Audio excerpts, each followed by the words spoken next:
Hello, everybody. I'm Charlotte Wexler. I was born in Zagreb, Yugoslavia, now Croatia. I came from a very happy family. My parents were very loving people, and we had a very lovely life. We were very affluent when I was a child, and we had a very good life. In 1941, the Germans occupied Yugoslavia, and of course we became victims of same. My father went out one day to see a doctor, and he never came back. Of course, he was wearing a yellow thing saying that we are Jews. And I don't know what happened, but that day they caught Jews on the street, and he was arrested and never returned. My mother packed up my older brother and me, and with a little suitcase, we ran away to a city on the Adriatic Sea called Split, which was occupied by the Italians. There we lived a few months when it was supposed to be occupied by the Germans.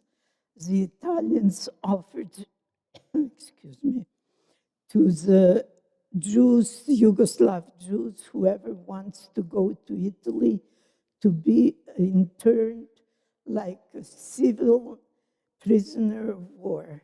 Of course, my mother accepted that because it was better to go to Italy than to stay under German rules. We went aboard a ship. The ship was filled with Jewish people from Yugoslavia, and we landed in Venice, where we were divided into groups of approximately 20 each and shipped to different villages in Italy. I happened to be shipped to a place called Calestano in the province of Parma. There we lived as immigrants, and we had to go. I was the youngest of all the group, but my mother and the older people were supposed to go twice a day to sign a paper so that they know we're still there. When the Germans started to occupy Italy, my mother and a few other people from our group, as well as we, ran away into the forest, and we lived together with partisans, Italian partisans.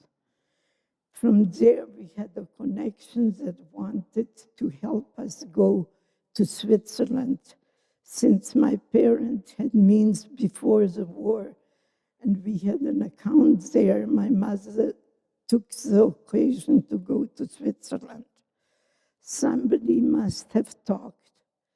And when we were on the Swiss border, we were arrested and sent to prison in Como. Como is a city that borders Italy and Switzerland.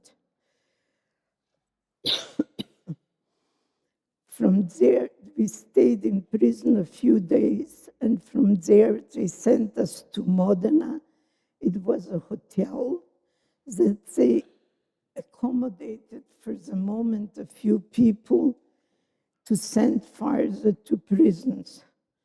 We were sent from Modena to Fossoli. Fossoli was a concentration camp under the command of Germans in Italy, from where they shipped the prisoners to different places. We were still together, my mother, my brother, and me, and we were divided. My mother was shipped to Bergen-Belsen.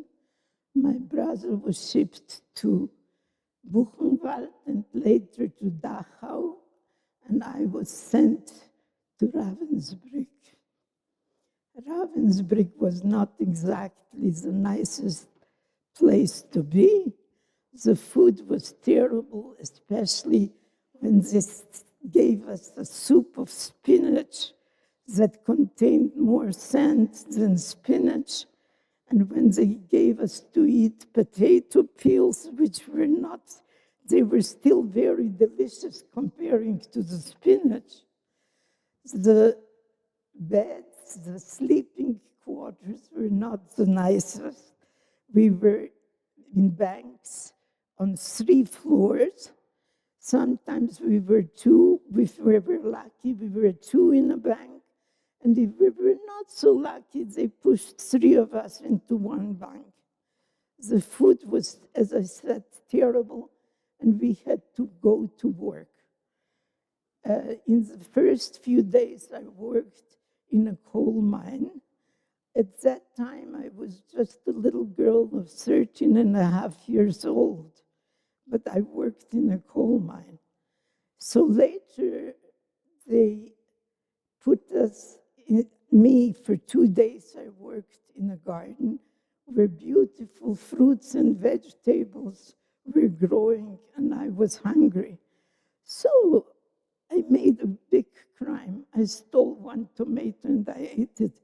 I didn't even realize that I could have died for that 1 tomato. But I took the risk. What could you do? So when they found out that I'm able to read and speak German, they put me working into a factory. We made some kind of little gadgets that went into the airplanes. I even don't know what exactly. And I worked there in the cold, in the winter. It was not fun. But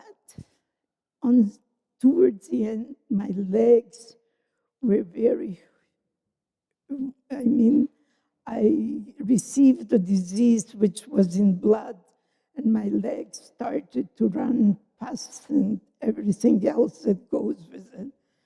I also was a victim of typhoid fever. And when I had the typhoid fever, I was thinking, I cannot possibly die. What would my mother do? I knew that my father was killed. She lost my father and my grandmother and my uncles. So I have to survive. I forced myself to live because I figured, not for me, but for my mother. I didn't want her cause pain. She had enough pain as it was. So finally, the front came nearer to the camp, and they decided to put us on a walk, the walk of the dead. So every morning, I had a friend that she was the daughter of 2 doctors, and she was of German origin. She was born with a heart problem, and both of us could not walk anymore. We saw people killed every morning, people who couldn't walk the way they should walk. They just shot them. We saw things that little girls at our age should have never seen. So I asked her, what do you say? Do we risk this or not? Do we run or do we stay? If we stay, we have the choice that we'll never survive because we won't be able to walk anymore. And if we run, the worst thing that can happen is they shoot us. So as we were walking, there was a big bush on the side of the walk, and the 2 of us disappeared into the bush. When the whole group passed away and we were sure there was no more people there, we crawled farther down. There were some trees. We sat in the trees. In the late afternoon, we heard tanks, and we looked out. The Russian tanks were coming. So the 2 of us crawled out of there and waved, hey, help us, come and get us.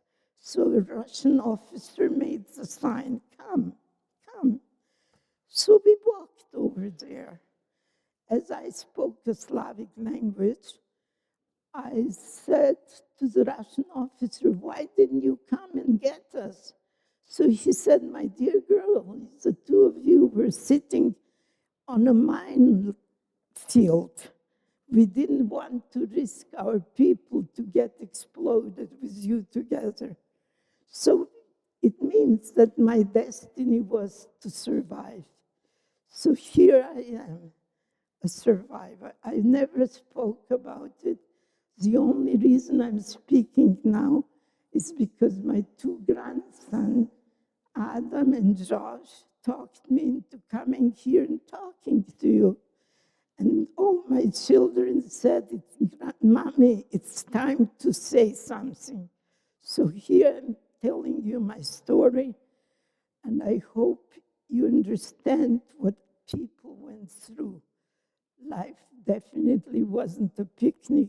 It was hard. And we are all happy who survived to be here where we are. So I hope I informed you of certain things that you were not aware of. And I think one should never forget what people went through. Thank you.